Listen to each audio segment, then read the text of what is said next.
Hello, this is Dr. Katie from Craig Chiropractic and Kinesiology, and this is part 3 of our series of free or easy things you can do to help your hormones.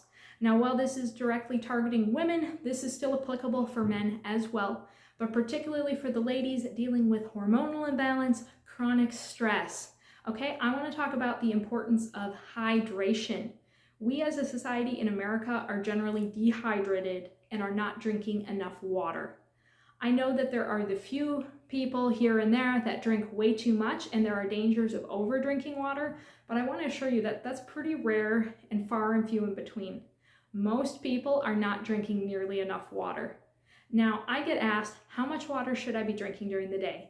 And there is really no hard, fast rule of how many cups, but what I like to encourage my patients, particularly my female patients, is make sure you're drinking water throughout the day. For every single patient, when you wake up in the morning, the first thing you should do is drink a nice tall glass of water. You dehydrate while you are sleeping during the night, and you are dehydrated when you wake up. Before you have morning coffee, before you have your breakfast, anything else, hydrate. Get in that habit of starting with that. Drink actively throughout the day. Have a water bottle or cup near you so that you can take sips. Really simple symptoms to tell if you are dehydrated. Okay, an obvious one is if your mouth is dry, okay? If you kind of rub your tongue around the inside of your mouth and you're like, that does feel kind of dry and cakey. You need water, okay? Another one that people don't know about is when you go to the bathroom. I know nobody wants to look in the toilet, but once you've peed or urinated in there, take a look. It should be a nice, light, clear yellow, okay? If it is a dark yellow, if it is a brown, that is dehydration. And even if you're like, but I just drank water, that is your body's way of saying, I am dehydrated, I need more water. If you start developing things like the tension headache, the squeezing headaches, there's many different causes of tension headaches, but a number one cause is dehydration. Okay, these are all symptoms. And I know people, for example, they've had headaches and they're like, well, it can't be a dehydration headache. I drank water earlier.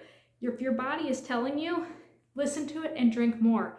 Err on the side of drinking more. Now, if you are an athlete or you're somebody working out at the gym or you're going for a big hike and you're sweating a lot, then we need to talk about things like electrolytes, things like that.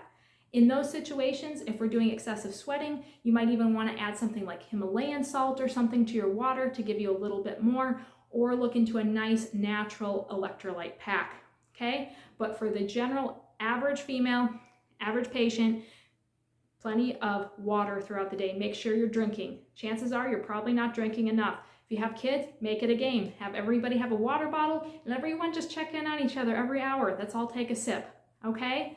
So hydration, that is a free, easy way to help your health, and it's foundational.